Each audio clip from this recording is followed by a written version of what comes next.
গায়রত আসলে কি? গায়রত কাকে বলে? সাহাবীরা তাদের নিজের স্ত্রীর নাম পর্যন্ত পরপুরুষকে বলতো না। এটাই গায়রত। একজন গায়রতহীন পুরুষ অনেক ভয়ঙ্কর। আর এখনকার পুরুষদের গায়রত থাকবে তো দূরের কথা, তারা তাদের নিজের স্ত্রীর ছবি ফেসবুকে, ইনস্টাগ্রামে আপলোড দিয়ে মানুষকে দেখায়। নাউজুবিল্লাহ। আল্লাহ তাআলা আমাদের সবাইকে গায়রতহীনতা থেকে হেফাজত করুন। একদিন একজন ব্যক্তি আলী ইবনে আবি তালিব রাদিয়াল্লাহু তাআলা আনহুকে জিজ্ঞেস করলেন, আপনার স্ত্রী কেমন আছেন? তিনি উত্তরে বললেন, তোমার রক্ত যদি হালাল হতো তাহলে তরবারি দিয়ে আমি তোমার মাথা কেটে ফেলতাম। এরপর মক্কার একজন মুশরিক তার উটকে জবাই করে দিচ্ছিল। তাকে প্রশ্ন করা হলো, আপনি আপনার উটটি জবাই করলেন কেন? আপনার টাকার প্রয়োজন হলে তো বিক্রি করে দিতে পারতেন। তখন লোকটি বলল, এই উটের উপরে আমার ফ্যামিলির মহিলারা বসতো, বিক্রি করে দিলে অন্য পুরুষরা এই উটের উপর বসবে, যেটা আমার সহ্য হবে না, এই জন্য উটটাই আমি রাখবো না। একবার ভাবুন তো, একজন মুশরিক হওয়া সত্ত্বেও তার কত গায়রত, আর আমাদের ভাই বোনদের কি অবস্থা? আস্তাগফিরুল্লাহ।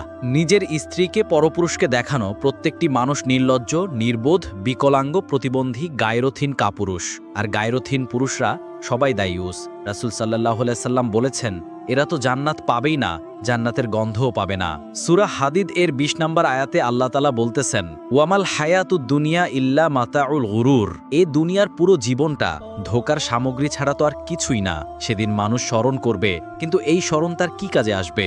স্ত্রীকে সাথে নিয়ে বন্ধুদের সাথে হাসি তামাশার আড্ডায় ব্যস্ত থাকে, স্ত্রীর চুল দেখা যাবে, এতে কষ্ট পাবে তো দূরের কথা। বিয়ের সময় বন্ধুকে নিজের বউকে দেখিয়ে পরে আবার শোনে, দেখতো কেমন মেয়েটা। বন্ধুর চোখের খোরাক বানিয়ে তারপর সে বিয়ে করতেছে। আর এটাই নাকি এখনকার ভদ্র সমাজে ট্রেন্ড। আর এখনকার ছেলেরা বা পুরুষরা পুরুষের কাতারে তো এরা পড়েই না। যাই হোক, এদের গায়রত থাকবে তো দূরের কথা। আসলে গায়রত কি অনেকে জানে না। এই উম্মার জন্য আমার অনেক আফসোস হয় যে এই উম্মার ম্যাক্সিমাম পুরুষরা জানে না গায়রত কি।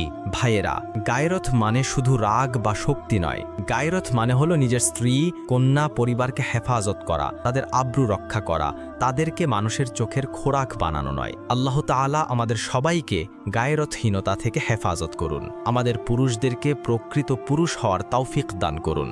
আল্লাহুম্মা আমিন। ভাইয়েরা, যদি মনে হয় এই বার্তাটা উম্মার জন্য জরুরি, তাহলে ভিডিওটা শেয়ার করে সবাইকে জানিয়ে দিন, যেন অন্তত একজন হলেও বদলে যায়।